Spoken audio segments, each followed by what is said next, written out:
Hello and welcome back to Exothermic Plays Games. I'm Exothermic and the date today is Thursday, August 22nd, 2024. I've been doing a countdown of my favorite video games of all time through each day of the year, and coming in at number 132 is Pokemon Stadium 2.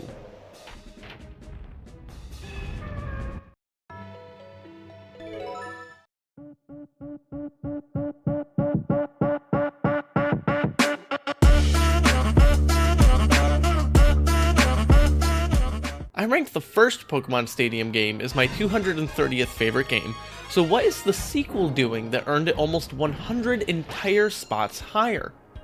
Almost nothing. Now, I said almost nothing. There's nothing groundbreaking here. We're still doing kinda wonky gym battles with an unhinged stadium announcer, but there's a few small innovations and improvements here, like the graphics and some quality of life stuff with menus and things. But the really important addition is all of the second generation Pokemon.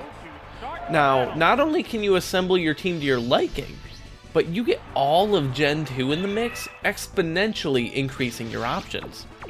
As an overview for people unfamiliar with the first Pokemon Stadium game, you either put together a team, pick a pre-made team, or it can even be handed a random team of 6 Pokemon, just to see if you can make it work. You can even import your Pokemon from the Game Boy cartridges. From there, when viewing your opponent's team composition, you secretly pick 3 of your own Pokemon. The buttons to press to select them are displayed, but what you pick is hidden. Then you do a pretty standard Pokemon battle, although to compensate for everyone sharing the same screen, your moves are hidden.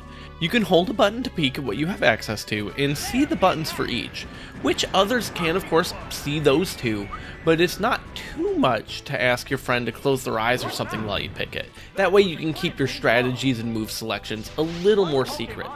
The battles are fun, and there's a gym challenge gauntlet you can do, so there's a decent amount of content to grind through, especially if you want to clear it with different teams. Maybe you want to do the whole gym challenge with an all-fire team, or whatever. Pokemon battles are Pokemon battles. They're fun. Just like in the first Pokemon Stadium, the real draw is the mini-games. This time, there's all new mini-games you can play, and not only are there more of them, but I think they're generally better. There's definitely ones I do miss from the first one when playing Stadium 2, like I missed the Sushi one and the Kakuna Metapod Harden game, but overall the offerings here are a big step up.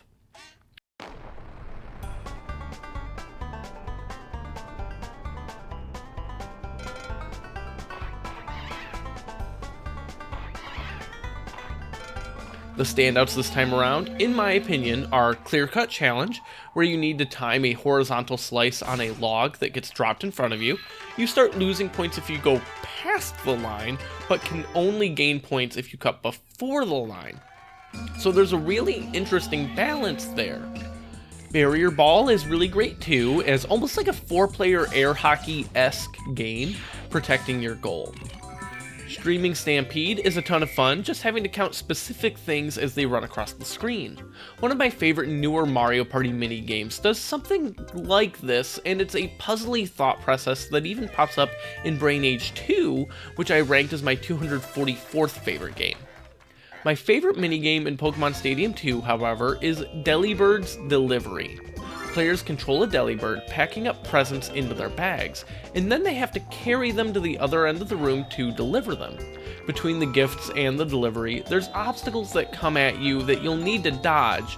It's not just about the quantity of gifts, though, either, as some gifts, like the Diamond Ring, are worth significantly more points than others. The trick with this game is that the more gifts you load into your bag, the slower you move, making it harder to dodge the obstacles. This creates an actual strategic balance between when you go back. Maybe you've only got a couple gifts, but they're worth a lot of points because you got the good ones, so you want to head back earlier to ensure that you get those across safely. Maybe you don't have much, so you want to just keep loading stuff up into your bag to make the trip worth the commute time, but now you're more at risk of getting hit and losing stuff. It's a great game.